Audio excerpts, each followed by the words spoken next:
கிருஷ்ணகிரி பாலியல் வன்கொடுமை விவகாரத்தில் தந்தை மகன் மரணத்தில் சந்தேகம் எழுகிறது என்று எடப்பாடி பழனிசாமி தெரிவித்திருக்கிறார். இது தொடர்பாக எடப்பாடி பழனிசாமி வெளியிடக்கூடிய அறிக்கையில், கிருஷ்ணகிரி மாவட்டம் பர்கூர் அருகே தனியார் பள்ளியில் போலி என்சிசி மூலம் முகாம் நடத்தி பள்ளி மாணவிகளை பாலியல் வன்கொடுமை செய்த வழக்கில் குற்றம் சாட்டப்பட்ட சிவராமன் காவல்துறை சிறப்பு புலனாய்வு குழு விசாரணைக்கு முன்பாகவே எலிமருந்து சாப்பிட்டு காவல்துறையால் சேலம் மருத்துவமனையில் அனுமதிக்கப்பட்ட நிலையில் சிகிச்சை பலன் அளிக்காமல் காலை மரணமடைந்ததாக ஊடகங்களில் செய்திகள் வந்தன. மேலும் அவருடைய தந்தை அசோக்குமார் என்பவரும் நேற்று இரவு மதுபோதையில் இருந்தபோது ஏற்பட்ட விபத்தில் உயிரிழந்து விட்டார் என்று செய்திகள் வருகின்றன. இந்த இரண்டு தொடர் மரணங்களுமே சந்தேகத்திற்கிடமானவையாக இருக்கின்றன என்றும்,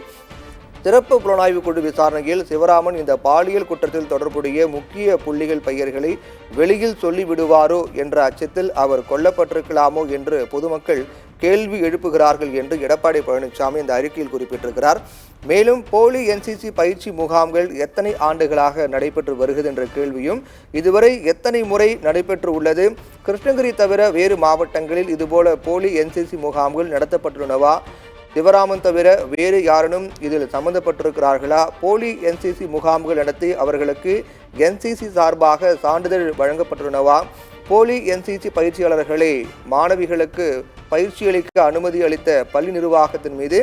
எந்த நடவடிக்கை எடுக்காதது ஏன் என்றும்,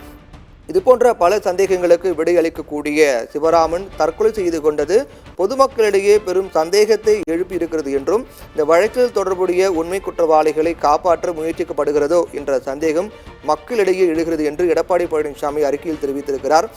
ஏற்கனவே தேசிய கட்சியின் மாநில தலைவர் படுகொலை வழக்கில் சரணடைந்த விசாரணை குற்றவாளி ஒருவர் என்கவுண்டர் செய்யப்பட்ட போது எழுந்த கேள்விகளுக்கும் திமுக அரசிடமிருந்து முழுமையான பதில் வரவில்லை என்றும், இந்நிலையில் கிருஷ்ணகிரி மாவட்டம் பர்கூர் அருகே போலி என்சிசி முகாம் நடத்தி பள்ளி மாணவிகளை பாலியல் வன்கொடுமை செய்த வழக்கில் தந்தை மகன் இருவரின் மரணங்கள் காவல்துறை நடத்தும் நாடகமோ என்ற சந்தேகம் எழுகிறது என்று எடப்பாடி பழனிசாமி குறிப்பிட்டிருக்கிறார். பள்ளி மாணவிகள் பாலியல் வன்முறை தொடர்பாக அமைக்கப்பட்டுள்ள சிறப்பு புலனாய்வு குழு இது தொடர்பாக முழுமையான விசாரணை நடத்தி இந்த கேள்விகளுக்கான உண்மையான விடைகளை வெளிக்கொண்டு வர வேண்டும் என்றும் முதலமைச்சர் மு.க. ஸ்டாலினை கேட்டுக்கொள்வதாக எடப்பாடி பழனிசாமி இந்த அறிக்கையில் தெரிவித்திருக்கிறார்.